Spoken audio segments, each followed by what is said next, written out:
This story is absolutely insane. This girl said that she lived next to an elderly woman who she thinks was either a shapeshifter or possessed, or both, honestly, and that she was trying to ruin her life, and I have to agree strongly. When Marla was 20 years old, she lived in her first apartment alone. Her best friend lived on the top floor. Marla lived on the bottom floor. Now, at one point, her best friend had explained to her that he met a sweet old lady that was their neighbor that had let him use her garden furniture. Marla did think this was strange because they didn't have a garden in their apartment building. They only had a grass bank that was kind of overlooking a canal. But at the time, she had never met her, so she was just like, okay. Well, one evening, she's walking home and she sees this small elderly woman approaching her. She had frizzy, bobbed blonde hair with like a fringe. As she's passing this old lady, their eyes lock, and at this moment, Marla physically recoiled. She said that her eyes looked hollow, like black, but almost blue at the same time. Marla is just hit with this intense primal fear, and all of the hairs on her body are just standing up on end. The woman says nothing, however, and Marla walks straight home, just really shaken up. Now, this is in the UK, but their flats are positioned at a 90-degree angle, and so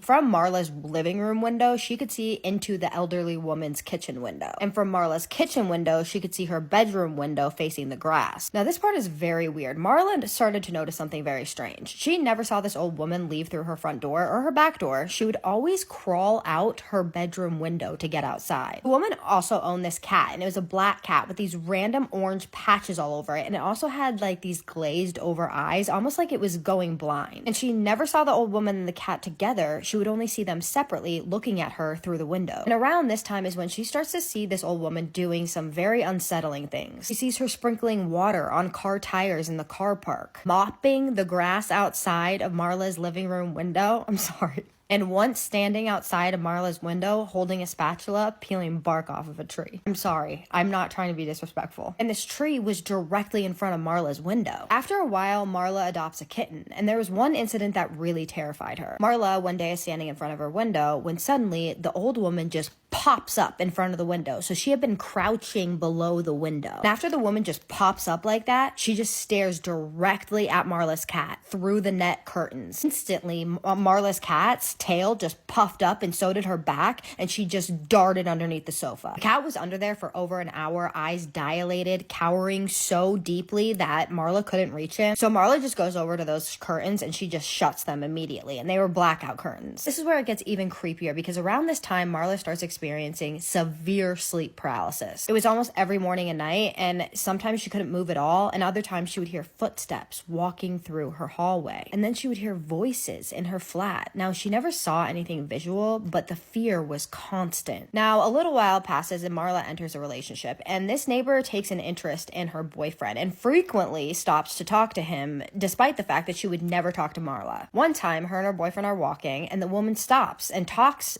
to her boyfriend right in front of her, and the instant she heard her voice, she was terrified. She says she instantly felt sick. She said it sounded like a normal elderly woman, but she said that underneath it was another voice, like two voices speaking at once, like you hear in like possession movies. Well, a few days pass and Marla goes to the supermarket. She comes back to her flat, she walks inside, forgetting that she had left the blinds open. So she goes to flip on the light and she nearly jumps out of her skin. The old woman was standing on a chair outside, washing it with murky gray water. Despite the sudden movement and the small light in her kitchen when she had turned the kitchen light on, the woman didn't even look at her. She didn't react. It was almost like she was in a trance state. So Marla just quietly shuts the door. Later on, the old woman comes up to her and talks to her this time, and she tells her that her cat had passed away, and she tries to give her one of her cat toys, tells her that she blessed it with holy water and wanted to give it to her. Marla refuses. This is where it gets bad, because out of nowhere, her boyfriend's behavior just completely changed. He was completely erratic and started to get aggressive out of nowhere, and this was out of the ordinary for him. One night around 2:30 a.m., he snaps.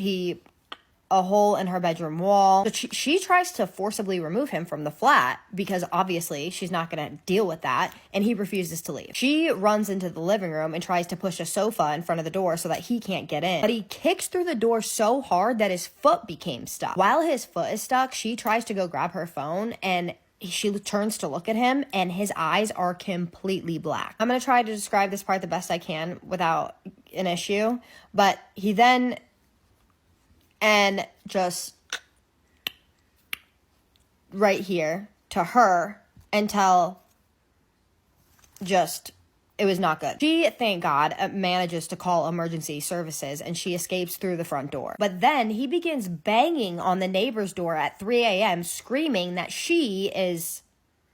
Sorry that I have to use that hand movement. But then the neighbors saw what her face looked like and they called for help themselves. Next day, oddly enough, the neighbor comes up to her and asks about her boyfriend. And so she assumes that she had heard the noise. And so Marla apologizes for the noise. And the woman just smiles, this creepy smile, and says, "What noise?" And she was like... And then the woman goes, "I didn't hear anything." But...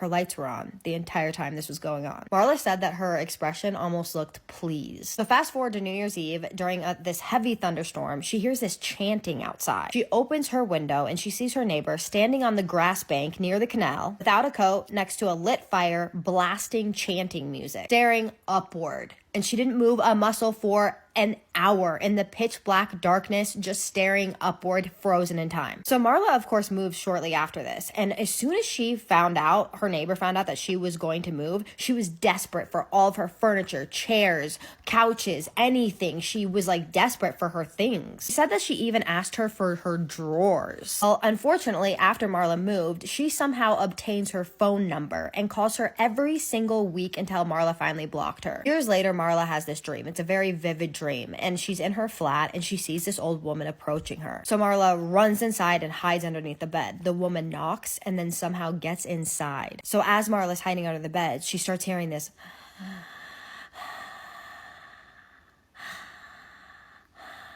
She's breathing super heavy, and then she gets to Marla's bed, crouches down underneath the bed, looks at her. She then hisses at her, transforms into her ragged cat, that black and orange one, and then runs at her. And she just wakes up in a cold sweat screaming. And about a year later, she's at a bus stop when she sees this elderly woman hooded approaching her. Woman asks what time the bus is due, so Marla checks the timetable, and when she looks up, the woman lowers her hood and it's her. She woke up the same way, screaming, sweating, hot sweats, just terrified. Now years pass and she works at a hair salon. And when she discovers that a colleague lives next to the same woman, her colleague agrees that there's something very wrong with her. One day she's working at the salon when suddenly she sees the old woman walk past the salon and walk in and try to book an appointment. She goes and hides behind the wall, and thankfully her colleague had convinced the woman not to book an appointment there. She thought that was the end, but then in 2026, last week, she's working at the same salon when her phone rings, but all she hears is this crackling and breathing. So she hangs up assuming that it's like one of those spam calls, but then it rang again. So after a pause, Marla quietly says, "Hello?" And a familiar voice replies,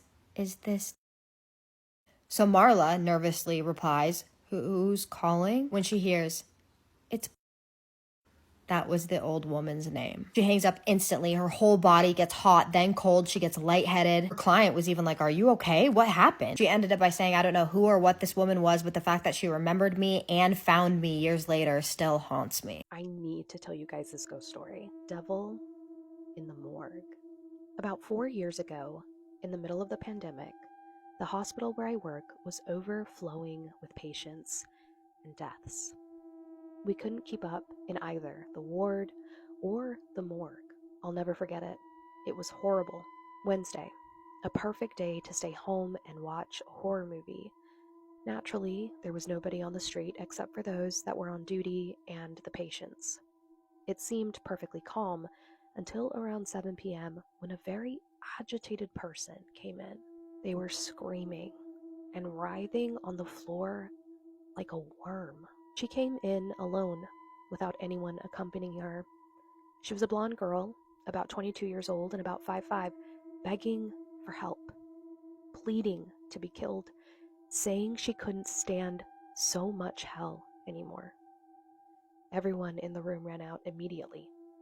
Some officers came to try to calm her down. What we all thought was that she was drugged, and as we say here in Argentina, she couldn't handle it. The doctors came immediately and gave her an IV because this person was truly out of control. I was watching everything, but I didn't know how to react. The doctors gave her an injection and I saw her eyes. I saw how her irises were completely black and she was out of it. And her skin was quite white, but something in that gaze told me that it wasn't her, that there was something inside her, but I didn't want to assume anything.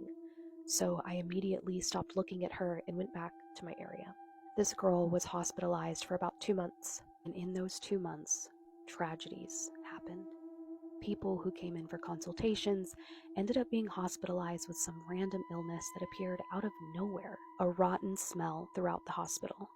Flies buzzing around the break room. A colleague was stabbed that same Wednesday night. Half the hospital was sick. People were dying overnight. The doctors who were taking care of her were leaving the ward vomiting blood because their hearts were bursting. Rumors were circulating that some people said it was the devil himself. Others said that she was a witch, and still others that she was a messenger of the devil.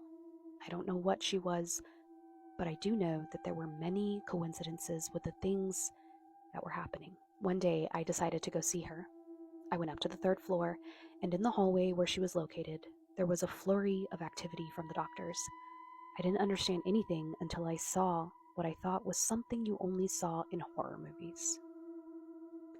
We saw this girl, her body completely contorted, her face ruined and covered in yellow liquid like vomit. The room where she was in was stained with black liquid, and there was hair everywhere. Nobody could believe it, not even me. This thing said 3 words in a strange language. Opened the window and jumped from the 6th floor. Immediately, we went downstairs, wrapped the body, and took it to the morgue. Once at the morgue, I encountered the worst. She was injured all over. Her arms and legs were cut. Her privates were injured. Something was embedded there. Her lips were burned, and what shocked me most was her very black eyes. But when I looked at her, it seemed as if that thing or person were alive. During the autopsy, I felt like I wasn't alone in the room, but I was. I felt like there was someone else in there, and that they didn't want me to touch her body. The worst part was that while I was taking notes, something happened that should never have happened. The girl was sitting on the table, staring at me with those black eyes, her neck mangled from the fall. At first, I thought it was rigor mortis, but when I saw her smile, that smile I'll never forget in my entire life, I didn't know what to do. She just sat there, staring at me. I spoke to her, asked her questions, and she didn't answer. I went to the exit door and felt the handle to see if it was open. I ran out, screaming, begging for someone to come, begging for help, because the devil was in the morgue. After that, the autopsy was completed. There was a final analysis, delirium, and hallucinations, caused by a drug widely used in Argentina, a drug you put in your mouth or eyes that causes hallucinations. My own analysis, it wasn't the drug, it was the devil. There's something called the Devil's Tree or the Tree of Souls near Benbrook, Texas, and witches go there to do rituals around the tree and to amplify their power, but apparently you're never ever supposed to touch the tree or bad things will happen. Anyone else ever heard of this? Someone named Sarah messaged me and she said that she went there and had a unique experience. Sarah was around 20, 21 years old when she's hanging out with this group of girls, and they were self-proclaimed witches, and she said she wasn't really into all that, but she liked the girls. They were really nice to her, and when they ask her one night if she wants to go to the Devil's Tree, she says yes, obviously, because she was curious. Tell her that it's either the oldest or the biggest oak tree in Texas. She can't remember which, but they also tell her that you can see faces in the bark of this tree. They're headed out, but apparently before they leave, her friend's like, oh, you also need to bring a knife. Naturally, that alarms Sarah, and she's like, why do we have to bring that to a tree? And they're like, oh, no, it's just because we don't know who else is going to be out there at this time of night. She's like, okay, that makes sense. So they drive to this popular park. They walk down a path, and it's dark outside. They have to cross a little bridge, and she said she remembers crossing the bridge and looking down in the water, and she noticed the water was like jet black, looked like pen ink, and the air was really hot and still, but it was the middle of summer in Texas, so not that abnormal. She said when she was crossing the bridge, she distinctly remembers looking down at the black water and remembering an old saying, something about in still pools of water, devils breed. They keep going down the path. It's not too far, and it's not even desolate. There's a golf course nearby. There's picnic tables like 50 feet from this tree, but they walk up to it, and she said it was huge, majestic even. She kind of splits off from the group because she said they were just doing witchy stuff. And she was just looking at the tree, inspecting the bark because they said you could see faces in it. Stepping on huge roots, and apparently there's some light from the golf course nearby, but she thinks she sees something in the bark. So she leans closer and she touches the tree, and then she remembers what she was told, but she's like, I don't believe in that stuff anyway. Can't see anything, gets kind of bored, decides to go figure out what her friends are doing. She looks around. Some of them are still doing witchy stuff by the tree, but one of them's sitting at a picnic table alone. She starts to make her way over to the picnic table where her friend is sitting, but she turns back to look at the tree, and for a split second she said, I saw the devil's face glowing in the tree. That it was orange and flickering as if it was on fire from within, like the classic devil face that you picture when you imagine Lucifer. That I distinctly remember the pointy chin, but the orange flickering light made it look like it was alive, and it took my breath away. That her friend who was sitting at the picnic table heard her gasp and looks up at her and says, so you saw it too? She said, I had no words. I looked back at the tree, but it was gone, but I still remember it clearly 30 years later. Said they all left right after that, and she does remember them talking about how it was a new moon that night, if that makes a difference.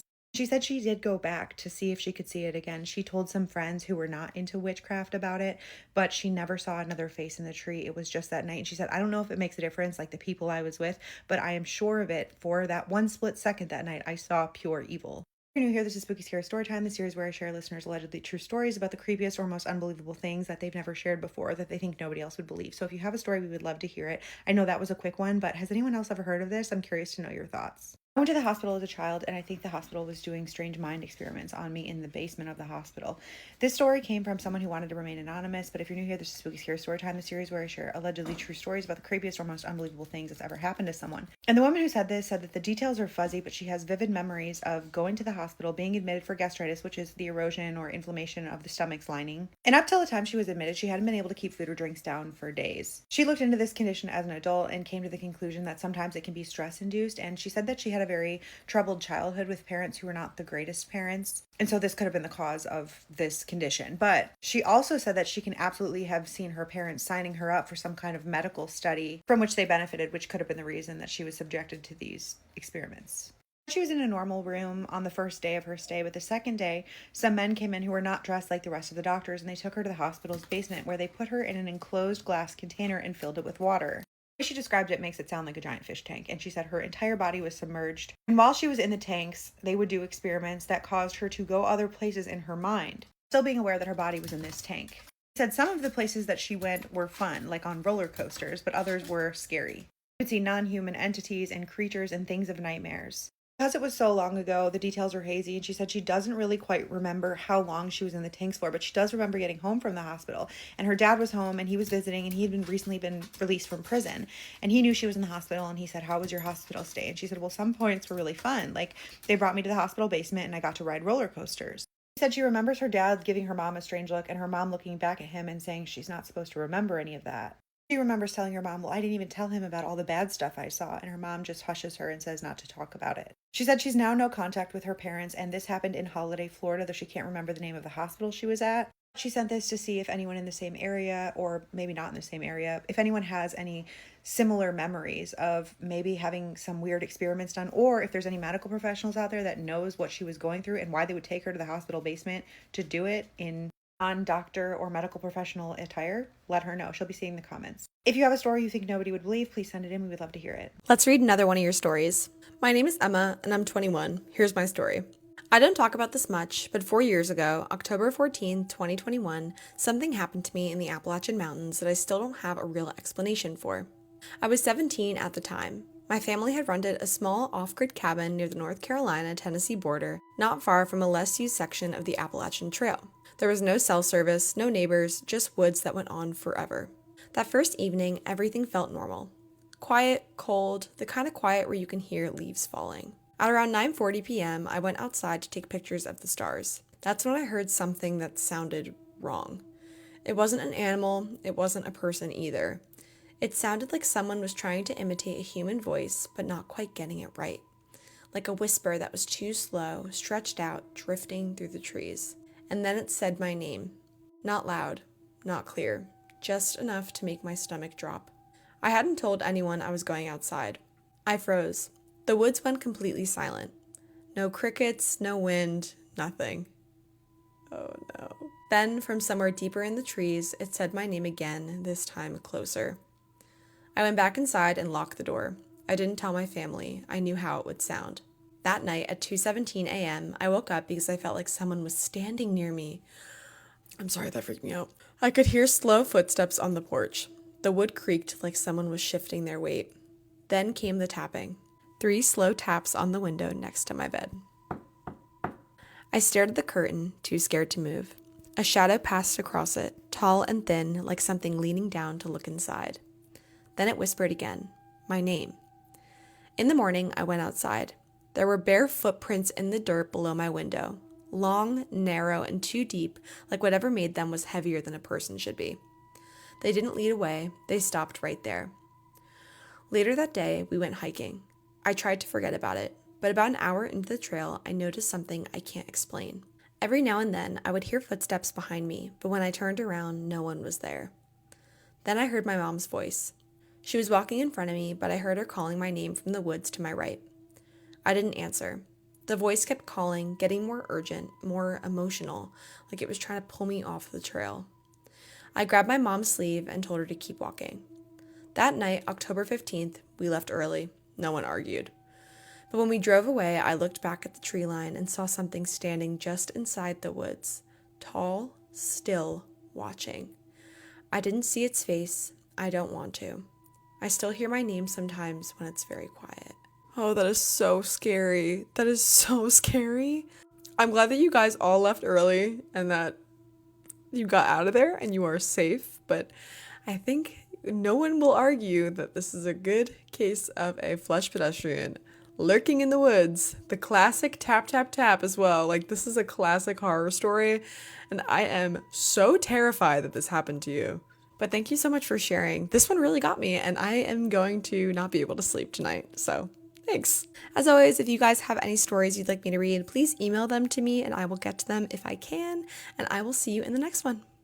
We listen, we don't get scared, and we don't judge. Let me tell you guys a story time of how me and my cousin got saved by a mermaid from drowning. So, me and my cousin had slept over at his mom's house, right? It was just the two of us at this time. His mom had gone somewhere, I don't know where.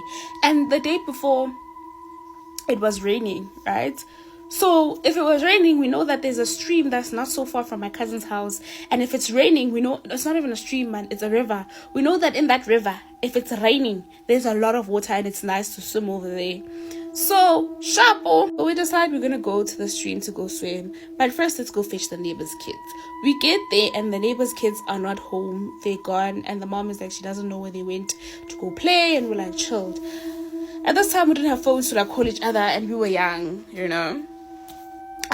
We walked to the river. The river is like it's not really far from my cousin's house. You just have to pass a few trees and the river is right there. When we get there, the neighbor's kids are already there. So the neighbor's kids, it was 3 kids. It was 2 boys, 1 girl, me, my cousin. So it was the 5 of us.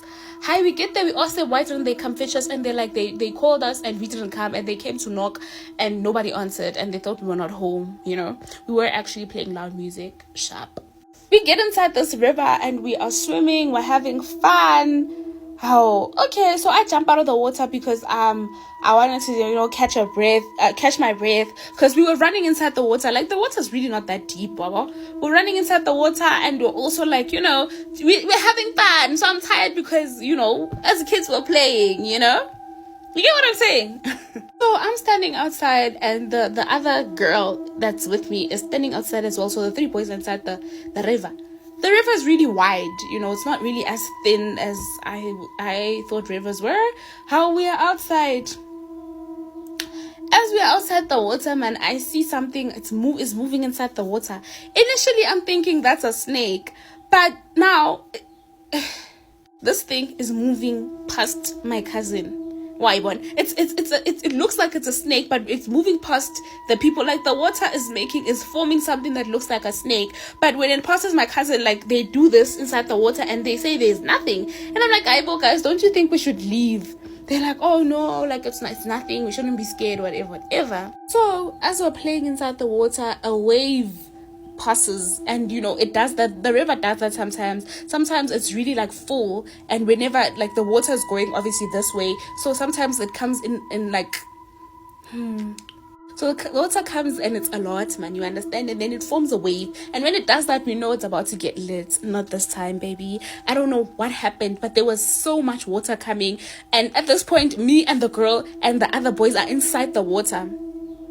So, guys, we're having fun or whatever, and then eventually we decided, man, it's time for us to go home because we were kind of tired and we were hungry.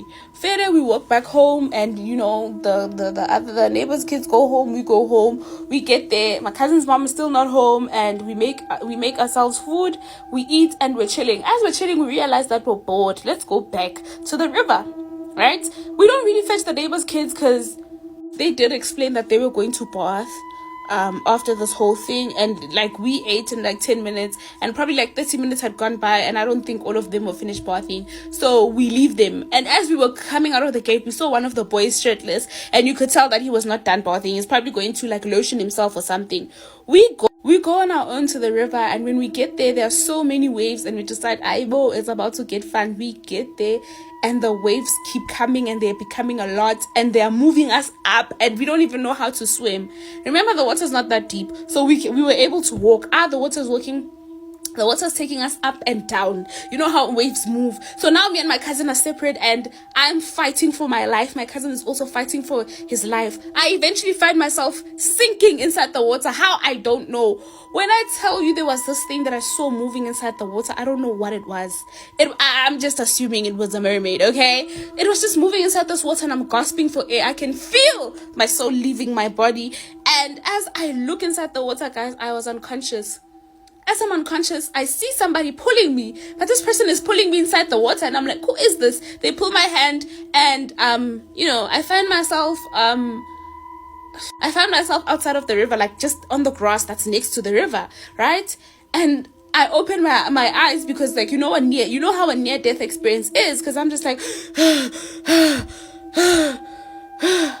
So I look at my cousin, he looks at me, and I'm like, how did you come out of the water? And he's like, how did you come out? I'm like, I don't know, somebody pulled me. And my cousin is like, yeah, somebody also pulled me as well. I'm like, I wonder what that was or whatever. And we look inside the water, and the waves are still mad. The waves are still moving. And then afterwards, we saw that thing again. Remember the one I described as a snake moving inside the water? Yes, we saw that thing, and it was moving fast now, but it was just moving like one way. It was going that way. You know what I mean? And we saw that, and we didn't know what it was. And we got up, and then we left. Did we go back to swim? Yeah, we did. But we used to go when it was like a lot of us. The neighbors' kids were there, and some other kids were there, or it was just us and the neighbors' kids. It was just never the two of us, because we saw something in there. And what if we go back and it's like, oh, now you want to die for real, If this was just a dream, then explain what happened after she opened her eyes. This story comes from one of my followers. She'd like to remain anonymous, but she will be in the comments to see what you guys have to say. She said about 10 years ago, she went to bed like on any normal night. She does mention that she often lucid dreams, and she's a big fan of sci-fi, so maybe that has something to do with it, but there are always like zombies or aliens or things like that in her dreams. So she lays down in bed like normal, takes her glasses off and lays them beside her, and then falls asleep. And then all of a sudden, she's awake, and she says that it feels like she's somewhere else. She said it definitely did feel similar to a lucid dream. Those dreams that are just like way too realistic to be just a dream. And then she realizes everything seems blurry. So she's rubbing her eyes and then notices, I don't have my glasses on. So she reaches next to herself and finds her glasses and puts them on. And she's looking around and realizes she is in a strange room, and she is sitting up on a table. She said that a lot of the room's details were fuzzy, but it was like a silverish white color, and there were really tall arches that led to what she assumes are hallways. So she gets up off the table and starts walking towards one of the arches, and coming from the hallway is a creature, which immediately she attributes to some kind of a zombie, but she says it does not look very human at all. Its arms were way too long, and its head was very small, and its face did not look human, very lanky, and it was slowly coming towards her, but she said surprisingly she didn't feel fear. So it's slowly coming towards her, but she was easily able to move past it. And then the next thing she notices, she is in an enormous room with very dark, tall ceilings. There were small bits of light peeking through the blackness of the ceiling. She said it was easily multiple football fields long, just mostly massive empty space. She feels like it was some type of hangar. So she's walking around, avoiding other zombie-like creatures, trying to find her way out. Because at some point, she comes to a wall with an old metal ladder, and she starts climbing up this thing. She comes to a gray metal platform that was kind of like a fire escape, and then another ladder. She does this a few other times, comes to another platform with another creature on it, and she just keeps going up. And then she gets to a latch. She says, much like a submarine might have once you get to the top of the ladder. She turns it, opens it, and pulls herself up with her head peeking out. She goes, I swear on my life, I was looking down on earth. It was an indescribable moment. Literal jaw dropping. She said there were no words to describe the feelings that came over her as she looked down onto earth. And then all of a sudden, just like that, she wakes up and she's back in her room. She's very confused at all of what just happened. And then she notices something. In the corner of her room, there is a blue orb. She said it was somehow round, but not round at the same time. It moved nonstop. It reminded her of like the inside of a lava lamp. It just kept undulating and moving. It was like folding in on itself also, like from the outside into the center. She said it emitted this blue light that illuminated the entire room, and the light was like coming out from the center of it, and she described it as looking like a mixture of glitter and TV static. And then all of a sudden she hears inside her head the word plasma. She also says it was about the size of a basketball or maybe a little bit larger. So she gets a little bit freaked out, closes her eyes, and kind of lunges herself on the bed to the furthest point away from this blue orb. And then all of a sudden inside her head, she hears the words, don't be scared or don't be afraid. And the moment that she heard that, she just stopped being afraid. So as she opens her eyes, now ready to communicate with this thing, it is now gone. The room is totally black. And since then, it has not happened again. She does say weird things are always happening to her. Like she could probably write a book about the stuff. And then she said, but nobody would probably believe me. I don't know. That one was pretty cool. Let us know in the comments what you think. And if you're new here, definitely follow for more creepy story time. Let's read some more creepy Reddit stories. I've had a few people ask me to do more alien videos. So this one is like UFO, Area 51, alien vibes. My father has been a truck driver for the majority of my teenage years, and when I was 16, I rode along with him in the semi. We were passing through Redding, California. It was pitch black out when I woke up, and I hopped into the passenger seat and greeted him. He wanted to tell me a story. I could feel the anxiety in his voice as he contemplated on retracting his offer, but he followed through. I do not quite remember the full story, but I will tell you what I remember. It goes as follows. I was working for a truck company when I was sent out to pick up a trailer on a rural farm in southern Iowa. After getting there, I was greeted by 6 Caucasian men, all of them with classy black suits. Parked near the trailer were 2 black SUVs. I didn't recognize the make or model, but if I was to take a wild guess, I would say they were Durangos.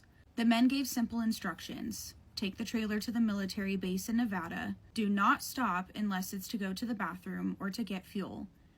1 SUV in the front of the semi and 1 SUV behind. My father was given full authority to travel at the speed he deems comfortable. They gave the coordinates and they hit the road. My father passed a wait station and the wait station pinged him to pull in. 2 sheriffs pull out with their lights on and sirens blazing. One of the SUVs following him pulled over the police and he kept on with the pedal to the metal. Eventually they arrived at the military base. I chimed in, "Is it Area 51? My dad responded with, "Yes, it is." I shot back, "Bullshit." He affirmed, "Yes, it really was." But then I noticed something when he was talking. He was actively shaking and trembling in his voice. Then I realized the gravity of the situation. He was telling the truth. He continued, "After we got there, there was a big hole waiting for me, and I got ordered out of the semi, and there was a taxi there for me. Before I had the chance to get in, I was warned about even thinking about what happened. As myself and the taxi were leaving, I looked behind me and saw the same men in black promptly burying the trailer. I was then taken to Las Vegas and dropped off at the airport." Okay, so what were they burying at Area 51? Girl, that's weird. That's weird. I know y'all have aliens in there. A man named Todd Sees lived next to a mountain in Pennsylvania, and one morning he went up it on his ATV to watch for deer. He never came home. A huge search ensued, and for a full day, nobody could locate any trace of him other than his ATV left at the top of the mountain. On the second day, they suddenly discovered him pretty close to his house at a spot that had been searched multiple times. His naked body was a shriveled husk. It had been completely drained and had injuries consistent with being dropped from a great height. His clothing and boots were strewn in a wide area, and one of his boots was 75 feet up in a tree. The FBI and other high-level government officials came swooping in, which the family thought was weird. They refused to release the body to the family and would not give them any info. Meanwhile, 2 separate witnesses went to local law enforcement, trustworthy farmers who were outside that early morning, and both reported seeing a UFO hovering at the top of the mountain, then shooting down a beam of light, and then seeing what looked like a person floating upward toward the craft. It's pretty indisputable what happened to poor Todd Sees, and I can't imagine how horrific his death probably was. I don't know why this case doesn't get more mainstream attention. My friend and I, with our dogs, were camping last year when something unusual happened.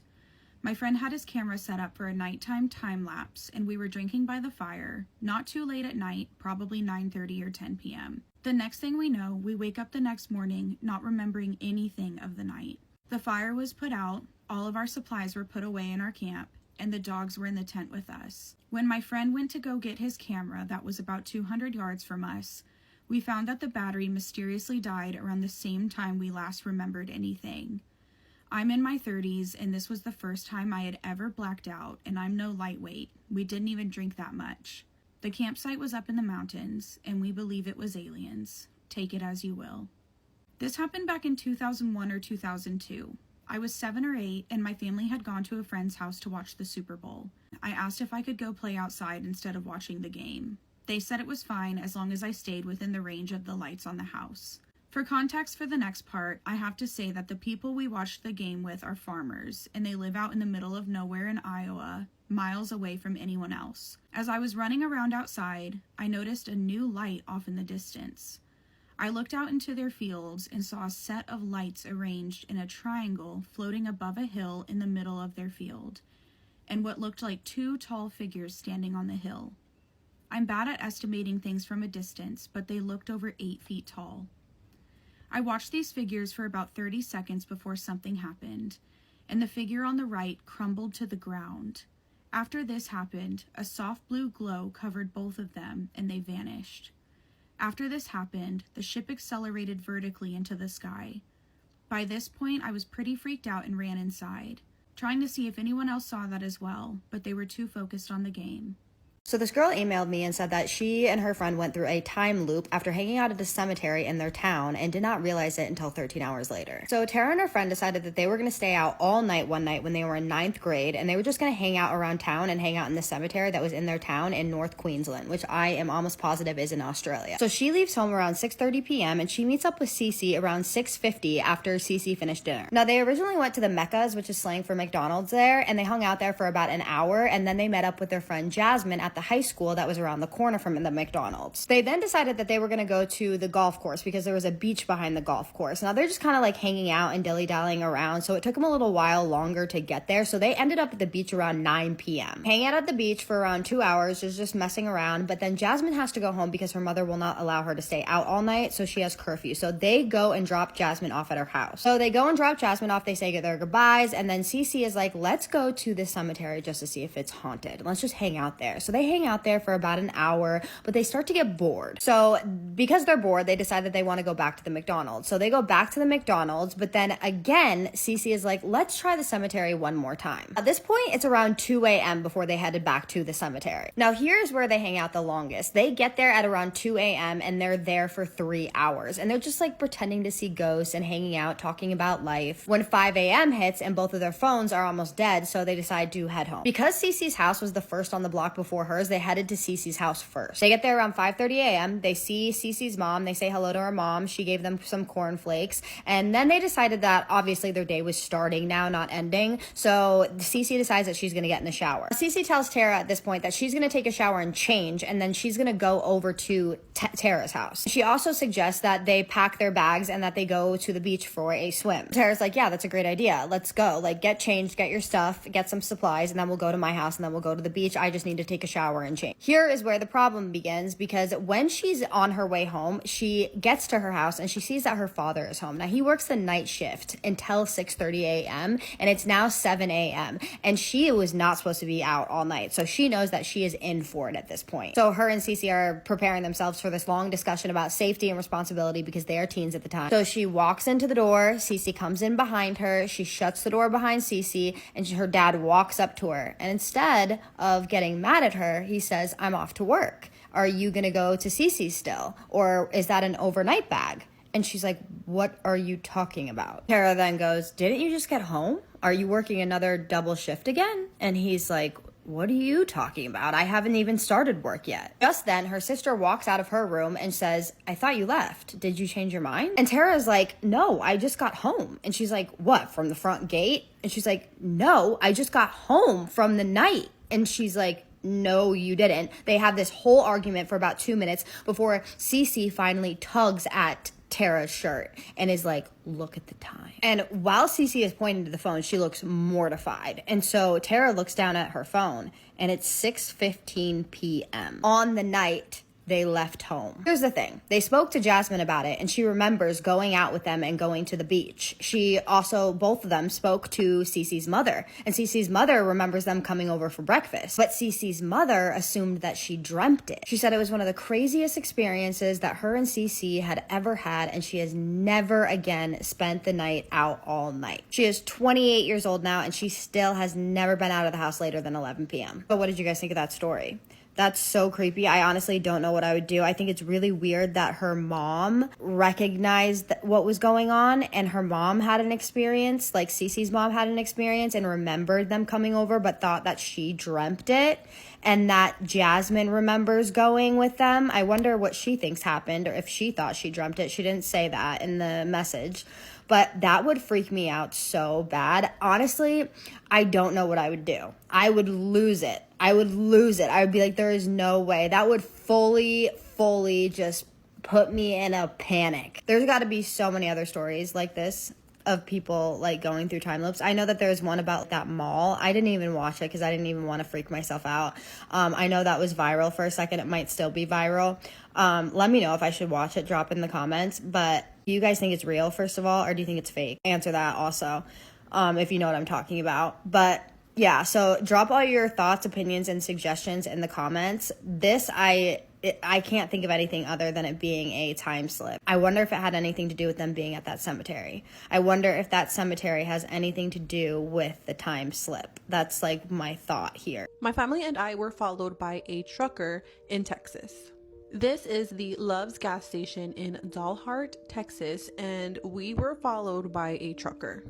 We were casually driving from Colorado into San Antonio, Texas, and I had to pee. So we drove into a small town named Dalhart, and there was this brand new Love's gas station. So my husband said, let me pull in here. It looks good. It looks clean. I can pump some gas and we can keep going. I went in there. The restrooms were clean. Everything was fine.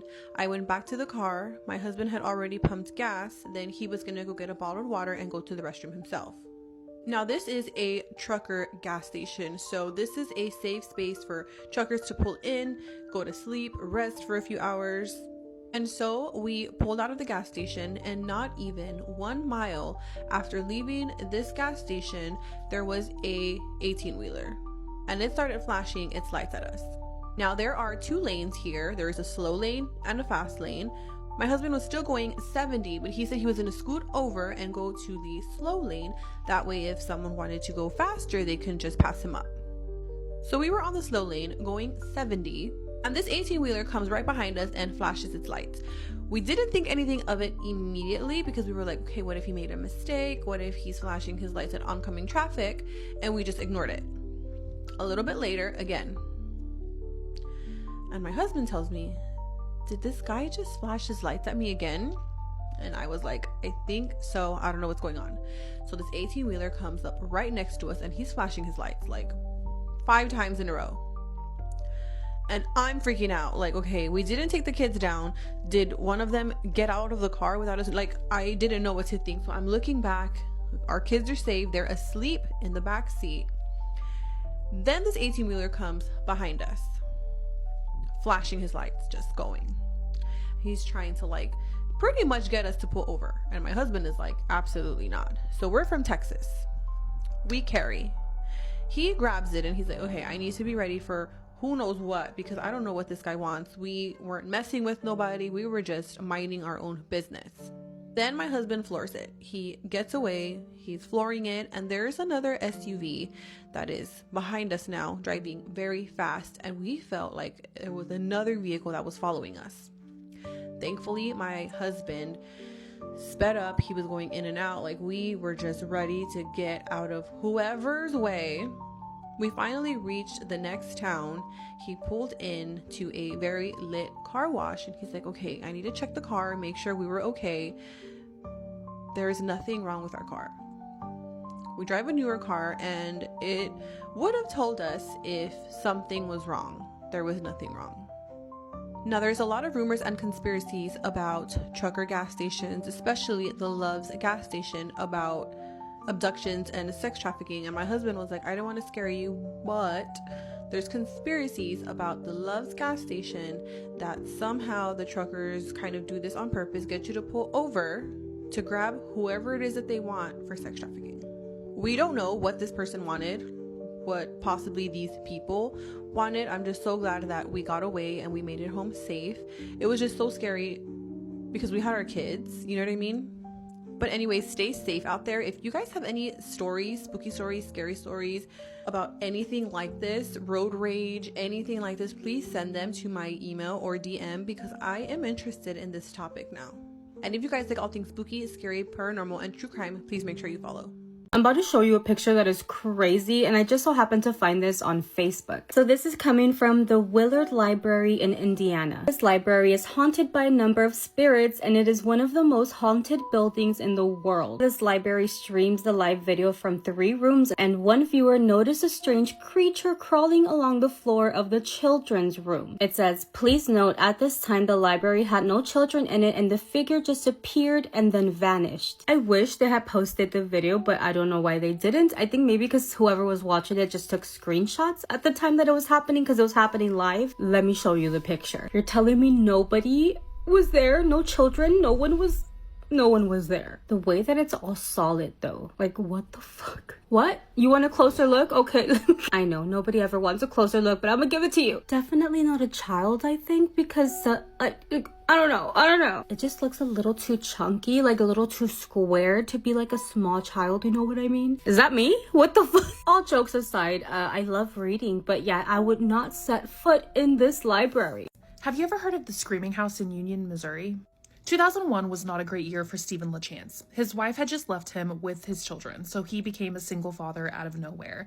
But he was doing very well at his job. That allowed him to get what he thought was going to be his dream house. Signs that this was not going to be a great fit for the family began immediately. I'm talking as soon as he pulled up to move into the house. Someone pulled up in a car beside him and said, "Hope you get along well with them." The person who said this then drove away quickly. Stephen didn't know what he meant, but it wouldn't be long before he found out. Very quickly, the paranormal activity started. The lights in the house would get really bright. So bright, in fact, it was almost blinding. Stephen did call a contractor to the house to see if there was any electrical issues, but they couldn't find anything. Everything was normal in the house. Then the kids started saying they were afraid to walk into different rooms by themselves, like Stephen had to escort them from room to room. Not just that, they started feeling like there was something in the house that wasn't quite human, something demonic.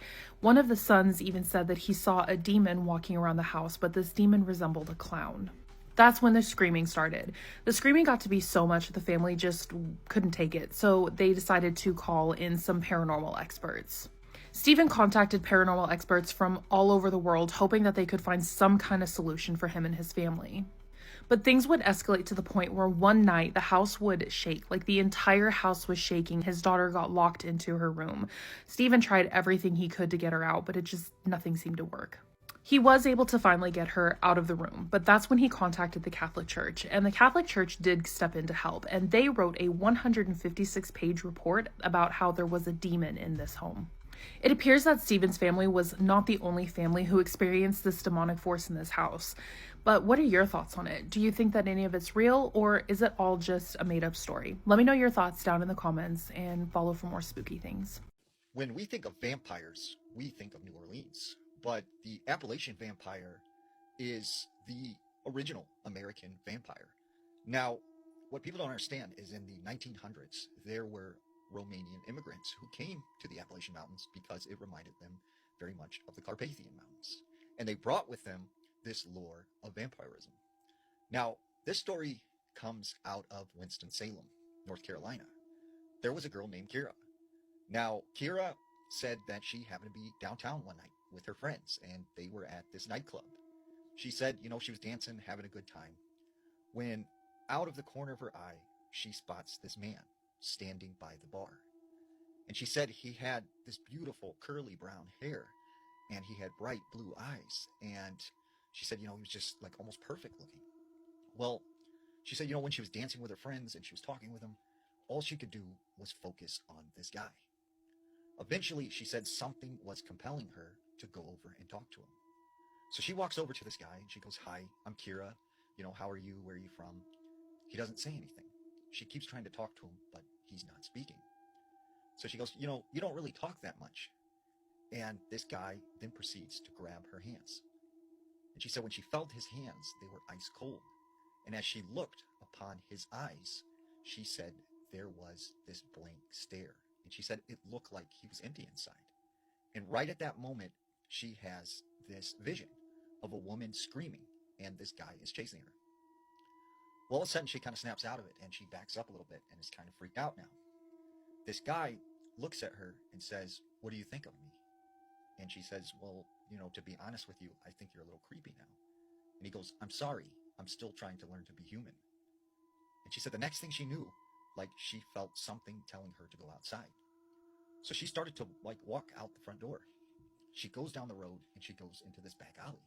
This guy follows her out. She said this guy came up right next to her, and next thing she knows, she's kissing this guy. And she said it was getting very passionate when all of a sudden he starts getting very aggressive. And she said he was grabbing her arm so hard he could feel the nails going into her skin.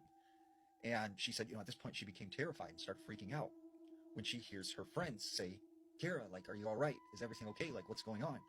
She turns, she takes off running to her friends. She's all frantic. And she says, "This man I met at the bar, he was trying to attack me out in the alley." Her friends just kind of look at her like she's crazy. And she's like, "What are you, you don't believe me? There seriously was this guy." And they're like, "Kira, you were over by the bar alone. And you were talking to someone who there was no one there. And you walked out of the door alone. And you walked into the alley alone. There was no one with you." And she's like, "No, what are you talking about? He was there. He's real." And her friends are like, "Look, you've had too much to drink. We're going to take you back home so you can get some sleep." So she said she went home and she started to think, maybe it was me drinking too much. Maybe I just imagined this. Until she goes into the bathroom and she sees these scratch marks on her arm.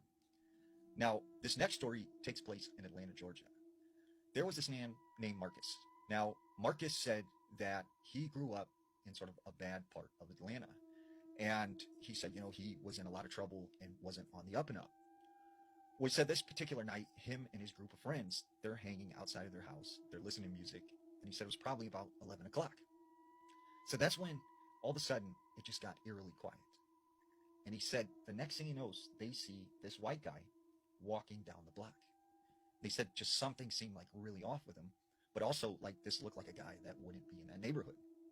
So normally they would go up to him and they'd be like, "Hey, what are you doing in this part of town?" and call him out and stuff. But they said they felt like they were in some sort of trance. And this guy makes it all the way to the driveway.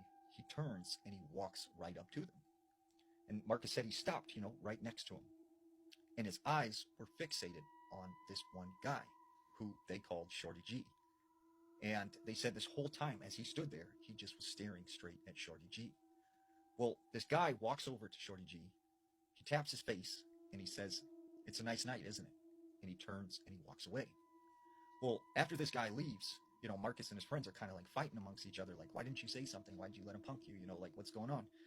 And this whole time, they said Shorty G is just standing there like something was bothering him, like he was terrified or he'd seen something. And he said, the rest of the night, Shorty G didn't say anything. And then finally he said, "You know what, I'm going to go home. Like, I'm going to leave. I'll catch you later." So he walks back to his house, and the next day they're getting ready to all hang out. Shorty G doesn't show up. So they go to his grandma's house. They knock on the door. And the grandma's like, "Shorty G never came home last night. I thought he was with you guys." And they're like, "No, he said he was going home." For 3 days, they searched for Shorty G. They couldn't find him anywhere. And he said after about a week, they realized he was probably gone. And he said, at this time, they did not call the police. They handled things on their own because they did not want the police in the area. So he said he never heard from Shorty G again. Now, this next story takes place in West Virginia. There was this girl named Caitlin. Caitlin said that her grandmother came over from Romania. And she said she remembered this family story that when her grandmother was younger, her brother was unalived by someone and they never were able to figure out who did it. And she said they buried him in a local cemetery. Fast forward many years later, they said, that they wanted to bring this case back up and they found some new evidence. So when they went to bring up the body, they could not find one. And the grandmother said they never found out what happened to him. Well, fast forward now, her brother's daughter at the time, she now has a daughter. And her daughter was like 9 years old. Well, she's at home one night and her daughter goes into the kitchen and she said she sees this man standing next to the kitchen table. And she said he had a brown hat. He had this brown jacket on with some, 70s looking jeans. And she said the guy looked at her and said, "Don't you recognize me? I'm your grandfather." He turned and then walked out the back door. Well, she runs into her mother's room and she's screaming. And she starts telling her mother, like, "Hey, someone was in the house. There was this guy and he was in the kitchen." And her mom's like, "Well, what did he look like?" She starts describing him and instantly she starts crying because she goes, "That was my dad. That was your grandfather that you've seen." And her grandmother always said that in her country, they believed that sometimes people would come back from the grave and they called them vampires. This little girl went over to her friend's house to have a sleepover, and that night very quickly turned into the worst night of her life when a very dangerous man snuck in through the window. The bravery of this girl is admirable, especially when you learn that she was only 10 years old. With that being said, we're talking about a child in today's video, so if you think that listening to this is going to harm your mental health in any way, shape, or form, please skip this video. I will see you in my next one. Take care of yourselves. I mean it. I love you. On New Year's Eve in 1999, 13-year-old Katie Harris was getting ready to have her friend over for a sleepover. Katie lived in Del Rio in Texas. She had 2 sisters and 1 brother, and the friend that she had invited over was 10-year-old Crystal Searles. Crystal was new to Del Rio. Her and her family were in the process of moving there, but they were still living in Kansas. Crystal had 2 little sisters. One of them was 7-year-old Mark Searles. So Katie has her friend Crystal, as well as her little sister Mark, come over to her house for a sleepover, and Crystal was so excited. She couldn't wait to stay up late, eat snacks, play, watch movies, talk about boys, the whole thing. She was really looking forward to it. And Katie's house was a little bit more isolated, but in the way that her neighbors were just not super close to each other, the houses were more spread out and they were kind of in a deserted area. When the girls got there, they decided that Crystal and Katie were going to be sleeping in Katie's room where she had bunk beds, and Mark, Crystal's little sister, was going to be sleeping by herself in the spare bedroom directly across. Because she was younger, she was 7, the older girls wanted to stay up a little bit later and they didn't want to have to share the bunk beds with Mark because they didn't want her to ruin the fun. You know how kids are at that age. So they hang out and eventually the girls separate, go to their respective rooms to go to bed. Mark goes to the spare bedroom, Crystal and Katie stay in Katie's room. Katie was sleeping on the bottom bunk and Crystal was at the top. They fall asleep and the entire house is quiet, but outside in the dark, hiding in the shadows, is a man called Tommy Lynn Sells. He was getting ready to go and approach the house. Tommy Lynn Sells was a man with a big history of violence, and he actually knew the Harris family. The family befriended Tommy through their church, and when they met, it was clear that Tommy had some sort of deep-rooted issues. He was struggling with something. So the Harris family had gone out of their way to try and help him. Tommy had visited their house before. He knew the layout. He knew where the bedrooms were. He knew where everyone slept. And on this night, he had made plans to break into the house in the middle of the night with one specific target in mind, 13-year-old Katie Harris. And that's exactly what he did. At around 3:50 in the morning, he snuck in through the house through an open window and crept into the room where Katie and Crystal were sleeping. He saw Katie sleeping peacefully on the bottom bunk, and using the 12-inch that he had brought along with him. He held it up to Katie's throat before then he began to SA her. Katie woke up, of course, abruptly in full panic mode because there was a grown man standing over her with a knife held up to her throat. She immediately tried to put up a fight, pushing, kicking, screaming, but it's a 13-year-old girl trying to fight against a full-grown man. It didn't take much for him to overpower her. He grabbed her, covered her mouth, and then he slit her throat. He then stabbed her 16 more times until Katie stopped fighting and collapsed to the ground. Katie's screams, of course, woke up Crystal. And from the top bunk, she woke up and she saw Tommy. She remembers thinking that there was an evil look in his eyes. He had long, dark, scruffy hair and a bushy beard that covered most of his face. Crystal was frozen in fear, but she did her best to try and stay as still as possible, laying on the top bunk, hoping that the man would not see her. Tears were falling down her face in silence, knowing what the man was capable of, having just witnessed it firsthand, and having just seen the horrible things that were just done to her friend right in front of her. Crystal thought that she was safe when she saw Tommy about to walk out of the room, but he turned around one last time to take a look at the crime scene, and he saw Crystal staring right back at him. He rushed over to her as she was trying to scoot away from him on the top bunk, saying, quote, "I will be quiet, I promise," end quote, trying to think of anything that she could say or do to try and get him to leave. But it was clear that there was going to be absolutely no reasoning with this man. Crystal held up both of her hands to her neck to protect herself, but he pushed them away, and then he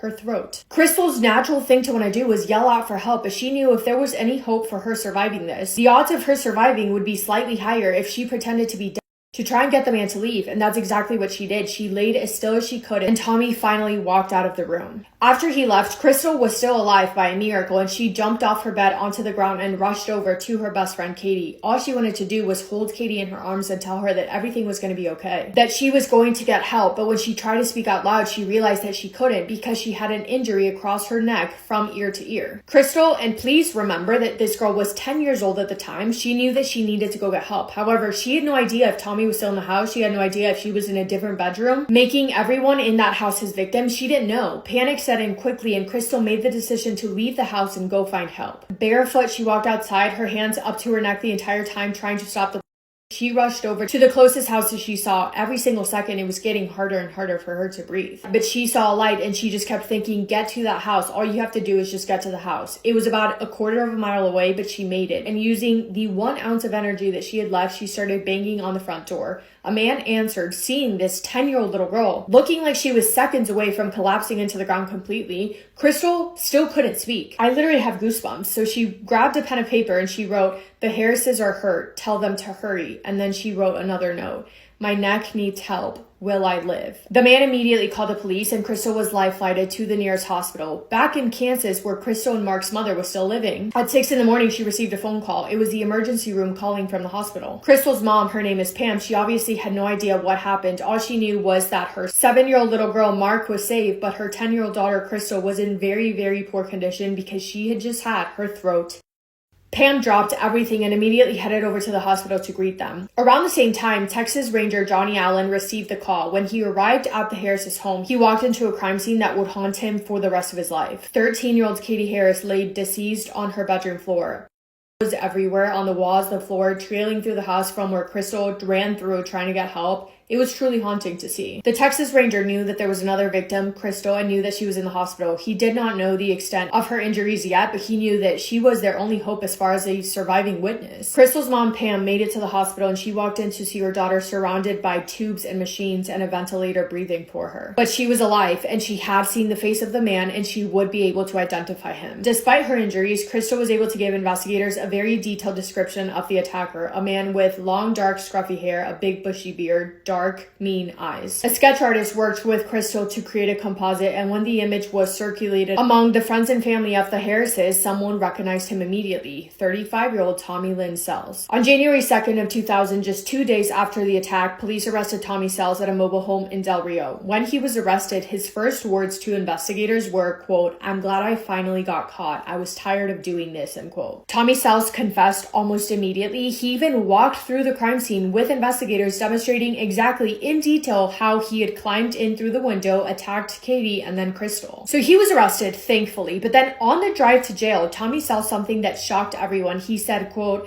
"I guess you want to know about the other murders," end quote. Over the next 9 months, Tommy Sells confessed to victim after victim after victim. He claimed to have More than 70 people across the United States, men, women, children, police were able to identify at least 22 victims. Like I said, he had all different kinds of victims: mothers, children, teenage girls, and entire families. Years later, he was quoted saying, quote, "I am hatred. When you look at me, you look at hate. I don't know what love is. Two words I don't like to use is love and sorry, because I'm about hate," end quote. But in the end, it was Crystal Sorrells, a 10-year-old little girl who refused to give up, who finally brought this evil man down. She was more than ready. She was terrified, but she was ready for when his trial took place to stand there and be able to testify and bring justice not only to her friend Katie, but every other one of his victims. And by the way, if you were wondering, inside the Harris household that night, there were 6 other people in the house that night, but they were left unharmed, thankfully. Tommy has said that he thought about making those 6 people his victims as well, but ultimately decided not to. And Crystal's little sister Mark was so traumatized from hearing about what happened that night in the room just directly across from her, but she looked up to her older sister Crystal after that more than ever, knowing just how much bravery she showed that night. 9 months after the attack in September of 2000, Tommy Linsell stood trial for the case of Katie Harris, the key witness being now 11-year-old Crystal Sorrells. It was the first time since the attack that Crystal would come face to face with Tommy Sells. Quote, "I just had a mindset that this is what I wanted to do and this is what I had to do. I put my thoughts towards Katie, like, this is for Katie, this, she deserves this," end quote.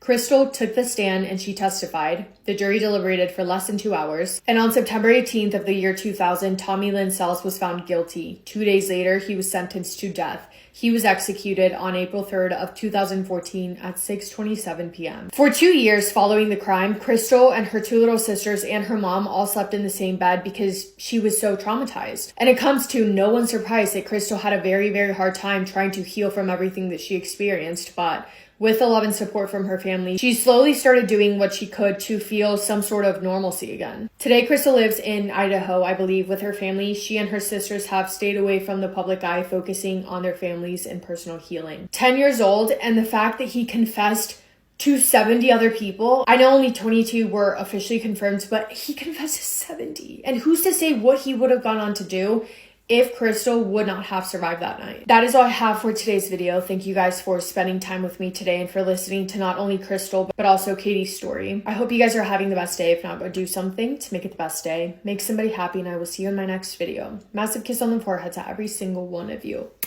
Weird spooky story time, and apparently the Safeway on Mission Street in Santa Cruz, California is haunted. My daughter Juliana worked at the Safeway on Mission Street, Santa Cruz for about 10 years, starting from high school.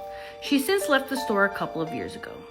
I don't know if anybody's ever talked about how that store is haunted, but she told me incidences, particularly in the back room, the freezer compartment, that they have this or they did have this evidence on camera. The huge freezer would suddenly open and no one was around. There was nobody in the freezer or anywhere outside of it, and many employees saw this video, which creeped them out. I don't know what other things happened there in the back room. I'm sure that's not the only one, but I'm just mentioning that because they had video evidence. And another time, my daughter was working self-checkout and she saw a man in her peripheral vision standing next to her. She said he was wearing a flannel shirt. She described the color even red and brown. She turned her head and he wasn't there. That freaked her out. I used to pick her up occasionally and I would stop there as well. So myself had witnessed a strange event. Going into line to pay, suddenly a display of products next to the freezer cases fell over. I think there were soda boxes. A cashier that was next to it at the self-checkout was confused because nobody had bumped into that display or was near it. It just fell on its own. It made a big ruckus. I walked over to see and looked at the cashier and he said, "That was weird." And another employee said, "Oh, that happens all the time." Anyways, my daughter said it was well known by the other employees that that store was haunted. Okay, I used to shop that store all the time. And I also used to do gig work in like 2018, 2019, and I worked for Instacart, and I shopped that store all the time then too. That's so crazy. I'd never heard this. Has anyone ever worked at the Safeway on Mission Street in Santa Cruz? And if so, have you heard of this haunting or seen that video? Let me know in the comments or send me your story. This guy murders his childhood best friend and claims that he did it all while sleepwalking. So it's a random Saturday morning in Florida, and 24-year-old Randy Herman's eyes snap wide open, and he immediately knows something is horrifically wrong because he is absolutely covered in blood. And not not just a little bit, I mean his hands are sticky, his arms, his chest, everything is completely drenched in it. And as his brain is trying to make sense of what he's seeing, his eyes suddenly drift down to the floor, and there's a body face down right at his feet. And Randy's whole body just goes cold. But then as he's looking at this body even more, he's seeing these like super deep gashes carved into her palms and fingers. And Randy is just so confused. He's practically frozen in place, trying so hard to breathe and understand what is happening. And so that's when he musters up the courage to lean down and force himself to turn her head and see who this is. Like, is this an intruder? But at first, he can't even tell who it is because her features are completely unrecognizable from all of the cuts. But then after getting a better look, Randy's stomach drops because he knows who this is. This is Brooke Preston, not some stranger, not some random person who broke into his house. This is his friend since they were literally kids. The girl who used to ride bikes with him around the neighborhood, who knew every single embarrassing story from his childhood. I mean, what is going on here? Who did this to her? His brain is just trying to grasp onto anything, any memory of what could have happened. But all he remembers is texting Brooke earlier that day so she can come over and pick up a t-shirt that he really wanted to give her before she moved to Buffalo. And he remembers telling her that he might be asleep when she arrives, so just wake him up. But that's it. And to make things even worse, Randy realizes that he's holding on to something. He hadn't even noticed it because his brain was drowning in shock. But now he looks down at his right hand and sees his hunting knife gripped in his fist with the blade completely covered in red. And Randy is standing there realizing, oh my god, I think I did this. But that's when this incredibly sharp pain just hits him, like this burning, stinging sensation running across his chest and down his arm. And Randy looks down on himself, and that's when he sees these long, jagged scratch marks on his skin. It sort of looked like him and Brooke got into this violent, desperate fight, like she was clawing at him, fighting for her life, trying to get away from him. But he doesn't remember any of it. And at some point, Randy realizes he cannot stay in this house anymore. He cannot look at Brooke's body for one more second, let alone come to the realization that he somehow did this. So he stumbles to the couch, grabs a blanket, and drapes it over her body, covering her face, her wounds, the blood, everything. Then he runs to the bathroom, drops the knife on the counter, and turns on the faucet on full blast. And he just starts desperately trying to get all of the blood off him, but there is just way too much. So he does the best that he can, walks back out to his bedroom, and puts on the cleanest clothes that he can find. Then he finds Brooke's car keys sitting on the counter, and so he grabs them and runs straight outside to her car. Where is he going? He has no idea, but he just knows that anywhere is better than here. So Randy gets into Brooke's car, and eventually, about half a mile from his house, he pulls into this empty park for some reason. And at some point, he's like, I can't do this. So he pulls out his phone and calls 911. And he just says, someone's been murdered. And the operator is like, okay, sir, where are you? Who's hurt? What happened? And Randy, with this slow, heavy breath, says, just send the police. It was me. I'm sorry. And within minutes, patrol cars rush to the parking lot and they cuff him. And one of the officers is like, where's the victim? And Randy, barely above a whisper, says, my house. Someone is badly hurt there. That's a way to put it, I guess. So officers follow Randy's direction back to his place, and the second that they step through the front door, the smell is what hits them first. And if you've never been around a crime scene, there is just no way to describe it. It's just wrong. The kind of smell that immediately tells you something terrible happened here. And so these officers are seeing bloody footprints everywhere, and I'm not exaggerating. It's leading from the living room to the bathroom, back to the bedroom, back to the living room. It was like an entire map of Randy's movements through the house after it happened. And there, in the middle of the living room floor, they see a body covered by a blanket. And so the officers walk over and they slowly pull back the bedsheet.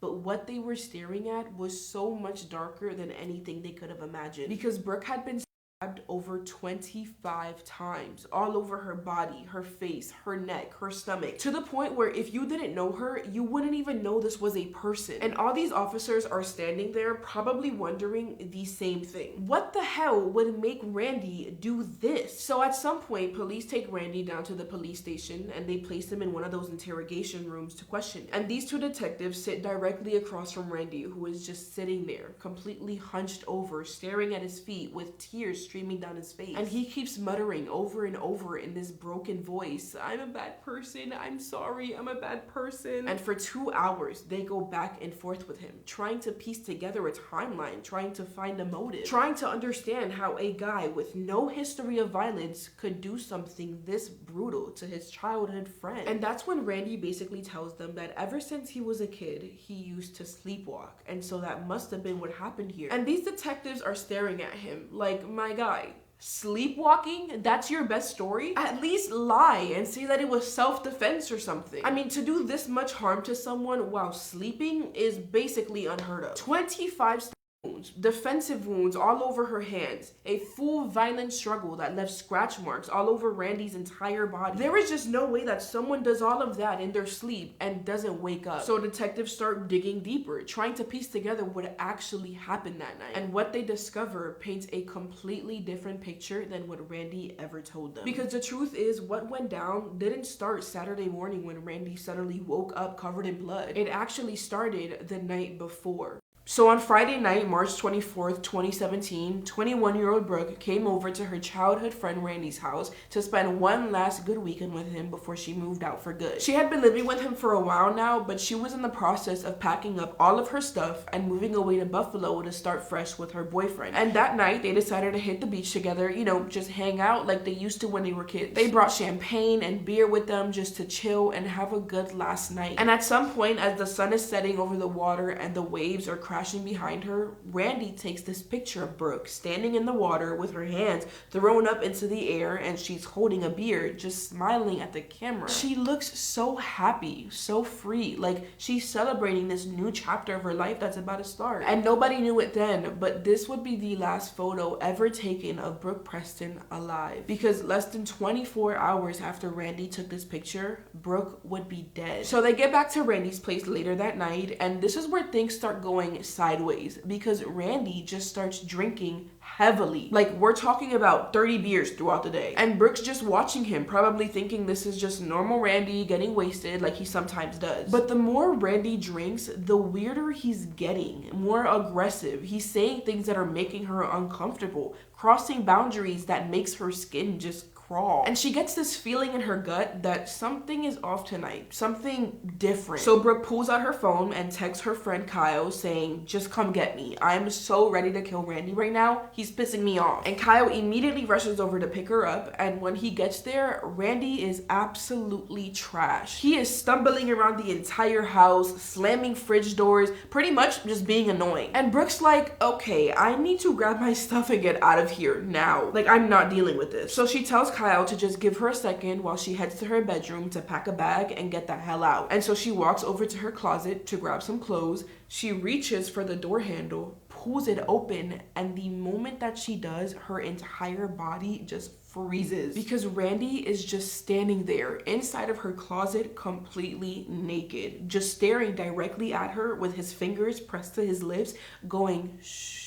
And in that moment, she doesn't scream, doesn't say anything. She just backs away from the closet, grabs her phone, and she practically runs out of that house directly towards Kyle's car. And instead of spending the weekend with Randy, she just decides to stay at Kyle's place that night and leave to Buffalo the next day, because after that stunt that Randy just pulled, there is no way she's gonna stay under the same roof as him. But the next morning at around 7:45, the day that Brooke would lose her life, she wakes up to a text from Randy. He's basically asking her to come over again before she leaves for Buffalo, because he has a t-shirt that he wants to give her for a friend. Just a simple favor, right? Just come grab this t-shirt really quickly before you leave town forever. And Brooke's probably thinking, okay, he's sober now. Last night was just drunk Randy being an absolute idiot. So at around 8:35 a.m., she heads over to Randy's place. She walks inside and sees Randy in his room. He hands her the t-shirt and she goes up to give him one final goodbye hug. But only 14 minutes after Brooke walked through that front door, neighbors hear this blood-curdling scream coming from Randy's house. It was Brooke screaming for her life, fighting and clawing and desperately trying to get away from somebody that she thought she could trust. And that's when Randy claims that his eyes suddenly snapped open to finding himself standing over Brooke's body covered in blood, not remembering a single thing about what he'd just done. But here's the massive problem with Randy's whole sleepwalking murder story. When detectives sat down across from him in that interrogation room and he told them about this whole sleepwalking thing, they immediately found it impossible to believe. Because according to Randy's own timeline, he was fully awake at 8:35 when Brooke arrived at his house. And then just 14 minutes later, at 8:49 a.m., when neighbors heard Brooke screaming, Randy is claiming that he had somehow fallen into deep enough sleep to start sleepwalking and violently attack her. These detectives are looking at Randy thinking, you're seriously asking us to believe that you fell into REM sleep, the deepest stage of sleep where sleepwalking actually occurs in 14 minutes? That is medically impossible because it takes the human brain at least 90 minutes to even reach that sleep state. And even worse, what happened in that house wasn't some quick confused moment where maybe he pushed Brooke and she hit her head or something tragic like that. No, he stabbed her 25 times all over her body, and every single time that knife went through Brooke's body, Randy would have felt it, like really felt the physical resistance of what he was doing. And it gets even crazier to believe his story because Brooke wasn't just lying there passively letting this happen to her. She was literally fighting for her life with absolutely everything she had left in her. And he's seriously telling us that he slept through all of that chaos? Yeah, I am not buying that story for a second. So if this wasn't actually a case of Randy sleepwalking like he claims, then what was it? Why would he do something this horrific to his childhood friend? Think about the timeline here. Less than 12 hours before Brooke died, she was so uncomfortable with Randy's drunk behavior that she literally had to text a friend to come and rescue her from his house in the middle of the night. And as a woman, there's only really one thing that I can think of that would have made her feel that uncomfortable and unsafe around somebody that she has known her entire life. Randy was most likely trying to flirt with her, trying to make romantic or sexual moves that cross major boundaries. Randy most likely had a crush on Brooke for a really long time, probably years at this point, because they were living together under the same roof, seeing each other every single day, and he probably wanted to be with her romantically, wanted to date her and be intimate with her, but he was stuck in the friend zone watching her be with somebody else. But now that Brooke's leaving forever, moving all the way to Buffalo to start a whole new life with her boyfriend, Randy probably figured, oh my god,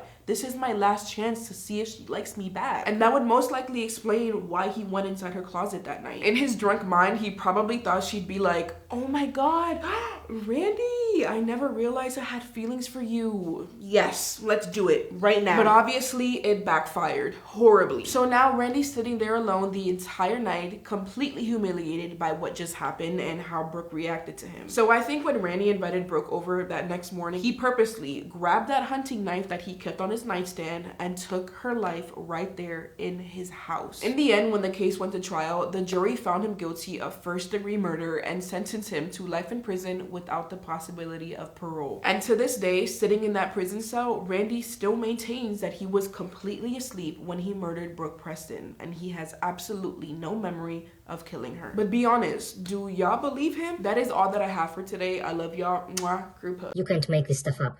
Might have known the story of real-life boogeyman. Did you know that after a person passes away, they don't automatically cross over? Sometimes they stick around and they linger for a while, especially if the way they passed over was a shock, it was unexpected, or it was like an accident, or like just something that you would never in a million years expect.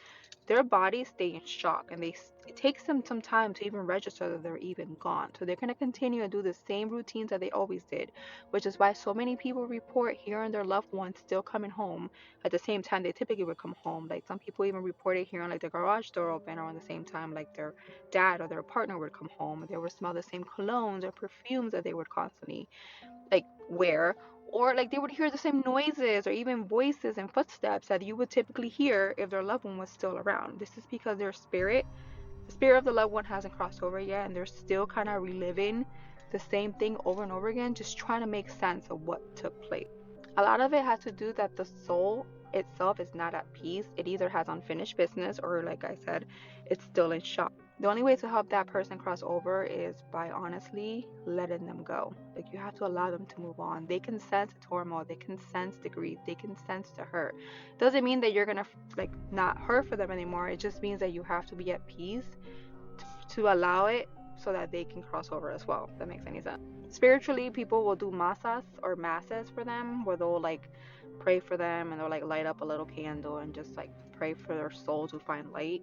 But regardless, if you have somebody who recently passed away and you're now hearing them still around, it's not your imagination. Like, they're still around. On June 20th, 2018, 15-year-old Lisandro Gomez Feliz, who went by Junior, was on summer break from school. He and his mother lived in a small apartment in the Bronx, which is in New York City, and this particular night he was staying in, playing video games while his mom was trying to sleep in the other room. Just after 10 p.m., Junior gets a text message from his friend Jason Velez, who lived about 2 blocks over, and Jason was asking Junior if he wanted to come over and listen to music with him. Junior was getting bored of his video games anyway, so he says, sure, I'll come meet you. And then at 10:05 p.m., an outside security camera picks Junior up, leaving his house, walking the 2 blocks over to his friend Jason. Junior arrives a couple minutes later, and he and Jason spend the next hour and a half looking at their phones, listening to music, and just chatting with each other. At about 11:30, Junior says he wants to go, and so he says bye to Jason, and he starts walking back towards his apartment, but instead of going to his apartment, he walks past it towards an area known as Adam's Place. Adam's Place was notorious for gang activity, and it was just not a safe place to be unless you were in a gang or it was broad daylight. And since it wasn't broad daylight and Junior was not in a gang, this is a pretty risky move for him. But Junior had a very close friend that lived right near Adam's Place, and this friend of his was not in a gang either, and Junior wanted to hang out with him. And so as he's walking over to Adam's Place, he texts this friend and says, hey, I'm going to be there in a minute. And his friend writes back, don't come here. It's not safe. There's some people outside that are a little bit sketchy. There's some cars in the area that we don't recognize. Like, stay away from Adam's Place. And so Junior gets this text message and he's not about to risk it. So he turns around and starts walking back towards his apartment. But at the same time Junior's getting this text message, a security camera picks up 4 cars full of gang members going past Adam's Place and turning onto the road that Junior's on, and they start driving up towards him. And as they drive past Junior, they start yelling out at him and taunting him and making fun of him. And Junior, who's scared, just starts running. And right away, the cars start chasing him, and they immediately cut around another side street and they cut him off. And so he's kind of funneled into this bodega that's on the corner right in front of his apartment. He's literally a stone's throw away from the front door of his apartment, but he can't get to it. So he goes in the bodega and he yells for the store manager to let him over the counter to hide on the other side of the counter. And this store manager, who's used to gang violence in this area, is not quick to want to help this guy jump over. He's worried he's going to get robbed. But as he's kind of holding him back from getting on the other side of the counter, the gang members saw Junior go into this bodega, and one comes flying into the bodega, sees Junior, and immediately turns around, runs outside, and on security camera alerts the other gang members that Junior is in here and there's no way for him to get out. There's only one entrance into the bodega. And you see all the cars converge on this bodega, and you see all these gang members get out with machetes and knives, and they make their way into the bodega, where now Junior is behind the counter, and you can tell he's terrified because he does not know what's going on. He doesn't know why he's being attacked. And you see the gang go right up to the counter and they're screaming at the shop owner to give them Junior. And the shop owner is actually doing a pretty good job of saying, get out. Like, I don't want you in here. Leave him alone. Just get out. But at some point, one of the more aggressive gang members just reaches across and grabs Junior and starts pulling him, and they all pile on and start beating on Junior. They beat him to the ground. They pull him painstakingly out of the store. Junior's grasping at everything he can. At one point, he grabs onto the ATM machine, and you can see fear in his face. He does not want to go outside, but they eventually yank him out into the streets, and they proceed to savagely stab and slash him with machetes and knives. After a flurry of attacks, the gang members all run away and get in cars and drive away, and Junior stands up and he's a little bit dazed, and he runs back into the bodega, and now he's bleeding profusely, and he's yelling for help, help me, and everyone's telling him to get out of the store. No one wants to help him. He goes back out onto the road and he's screaming, someone call 911, and no one's listening to him. People are just filming him, and with what little strength he had left, he just starts running towards St. Barnabas Hospital, which was about a block away, and he makes it all the way to the front of the hospital and then collapses,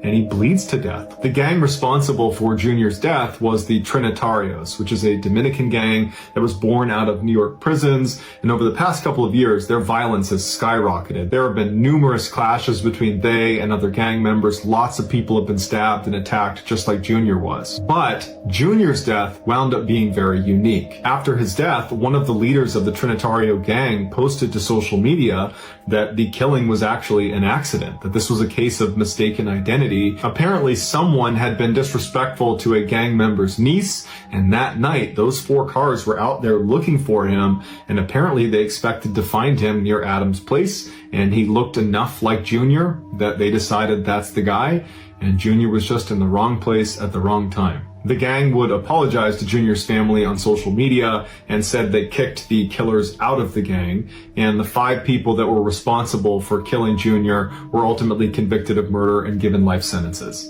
Here is some of the footage of Junior running into the bodega, trying to save himself before ultimately being dragged out into the street and killed.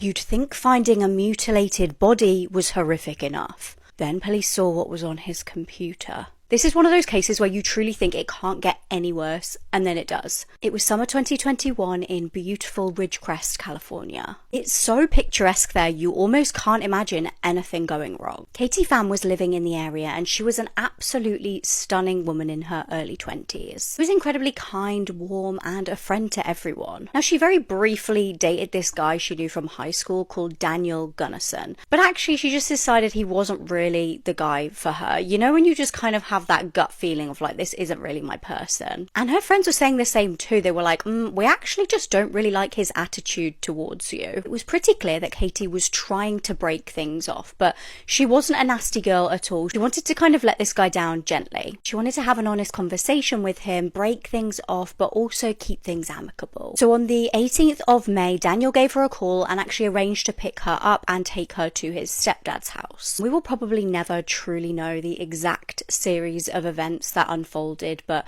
some point after they got to the house, they ended up in the garage. I don't know if he threatened her, I don't know if he told her that there was something in there or he needed to grab something from the garage, but they ended up in there. And as it happens, just by chance, there were painters and decorators in the area, and not long after this, they heard a scream. And I think it's one of those situations where at first they kind of were almost second guessing themselves, like, did we actually just hear an animal? You know, it's in California, there's a lot of wild animals around. Don't really expect to hear an actual human screaming. And all of a sudden everything went quiet and they were kind of like, did we just imagine that? But a little while later they did decide to investigate, and I'm not sure that they'll ever recover from what they found. Katie's body lying partially unclothed, lying face down, covered in blood, in an RV in the garage. Not far away was Daniel, saturated in blood. That was the wording used on the court documents, and they don't use words like that lightly. He must have been covered.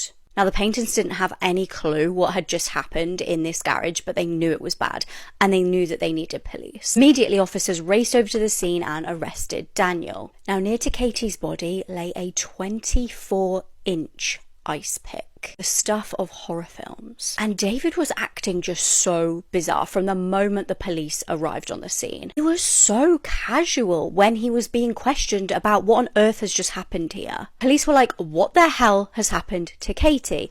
Why is her head in that state? You know what he said? Shrugging, he said, I don't know, I must have bashed it in. If that wasn't horrific enough, there was evidence to suggest that he actually SA'd her corpse. And you've not even heard how dark it gets yet. Police needed to collect proof, you know, was this a planned attack? They needed to scour the whole scene, all of Daniel's belongings, to see if they had anything that could kind of almost help them decide what charges he was going to face. So they looked on his computer, and he had over 600 images and videos of children being SA'd. But like I said, you think it's horrific and it keeps getting worse. I'm not sure how they found this out. I'm not sure whether victims came forward, and I'm also not sure whether Daniel's maybe face and body was in some of these videos, but he was charged with 4 counts of oral SA with a child under the age of 10 and 4 counts of lewd acts with a child under the age of 14. I told you it was horrendous. He was sentenced to 25 years to life in prison plus an additional 2 years and 4 months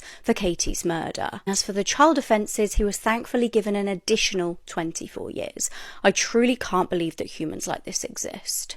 He's the UK's most famous missing person. Where is he and what happened to him?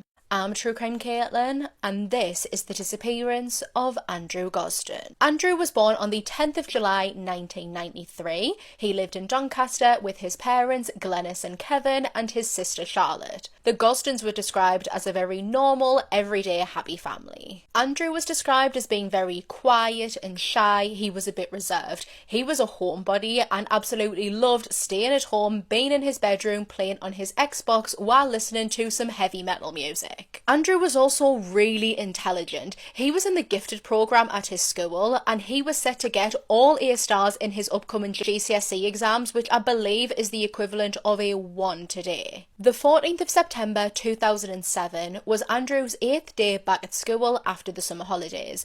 On this day he actually slept in, and so when he woke up he was moody and irritable, which was very unlike Andrew. But despite this, he was still up, ready and out the door half an hour later, so still leaving at around about the same time that he usually would. He did his normal route, walking along Westfield Park, and would actually be spotted by a family friend by the name of Reverend Alan Murray. However, instead of jumping on a bus and making his way to school, Andrew would walk to a hole in a wall, the cash point, and withdrew £200, leaving £14 in his bank account. It's believed that that £14 was only left there because on this specific day, the cash machine was only giving out £20 notes. He then turned around and made his way back home where he knew the house would now be empty. He took off his school uniform, putting that in the washing machine and slipping on something a little bit more comfy, a Slipknot band tee and some black jeans. Andrew then packed a bag, taking his wallet, house keys and PSP before heading back out the door at around about 8:30 a.m. Now, it's important to note here that Andrew didn't take £100 cash that he had just gotten for his birthday, and he didn't take his passport or his PSP charger. So this indicates to many people that Andrew wasn't planning on going far or staying away for long. After leaving his home, again at around about 8:30 a.m, Andrew would make his way to Doncaster railway station where he purchased a one-way ticket to London King's Cross. The ticket seller tried to advise Andrew that a return ticket was only going to cost him another 50 pence, and so it made sense for him to buy the return ticket so that he wasn't having to pay full price all over again to come back home. But Andrew outright refused. He just wanted this one-way ticket. He boarded the train at 9:35 a.m. and sat playing his PSP quietly all the way to London. Back at his school, Andrew Gosden had been marked as absent, and I'm pretty sure the school still do this. When he was marked as absent, the receptionist tried to ring his parents to ask where he was and why he wasn't at school. The receptionist wasn't able to get in touch with either Glennis or Kevin, and so she decided to leave a voicemail. However, she had made a detrimental mistake. She had accidentally contacted the wrong set of parents, and so Glennis and Kevin had no idea that Andrew didn't turn up to school. Andrew arrived at King's Cross and was captured on the CCTV leaving at around about 11:25 a.m. And this is the final confirmed sighting of 14-year-old Andrew Gosden. That evening, when Glennis and Kevin arrived back at home, they had just assumed that Andrew was upstairs playing on his Xbox as he was almost every other night. By the time tea time rolled around, they asked Charlotte to shout at Andrew, but when she did, she was met with silence. This is when they realised Andrew wasn't home. His parents tried not to jump to conclusions though. Maybe he had gone to a friend's house and just lost track of time. But each and every person that they rang asking if Andrew was there or if they had seen Andrew, all of them would say no. It was from all of this ringing that the parents would finally learn that Andrew never made it to school that day. This was extremely alarming to Glennis because she had physically watched her son walk out of the door at his usual time, head to toe in his school uniform. So what do you mean he didn't make it to school? She, a panic, rushed over the family and quickly they contacted the police. The family immediately jumped into action, and within just a couple of hours they had designed, printed and began distributing missing person posters. Searches for Andrew were conducted on his usual route to school hotel and in some nearby wasteland, but both of these showed up nothing. It wouldn't be until 3 days later that the person who sold tickets at Doncaster railway station contacted the police. She said that she remembered Andrew buying that one-way ticket to London because he was so adamant that he didn't want to buy the return, along with her thinking that Andrew looked too young to be travelling to London all by himself. This gave the police a very credible lead to follow up on. It would take a couple of weeks to get the CCTV footage from King's Cross, but when they did, they found him. This confirmed that Andrew had made it to King's Cross station. The CCTV footage shows him walking out, and after that, he is never seen again. There have been many potential sightings of Andrew across the years. There are many theories about what may have happened to him, but all of them have led no closer to his discovery. In December 2021, it was reported that 2 men had been arrested in connection with Andrew's case. They were arrested on suspicion of kidnapping and human trafficking. All of their technology was seized and forensically searched, but come 2023, they were no longer considered suspects. To this day, Andrew Gosden has never been found. I'm holding out hope that he will just pop up one day and be reunited with his family, but we may never know what happened to him. Comment down below and let me know what you think.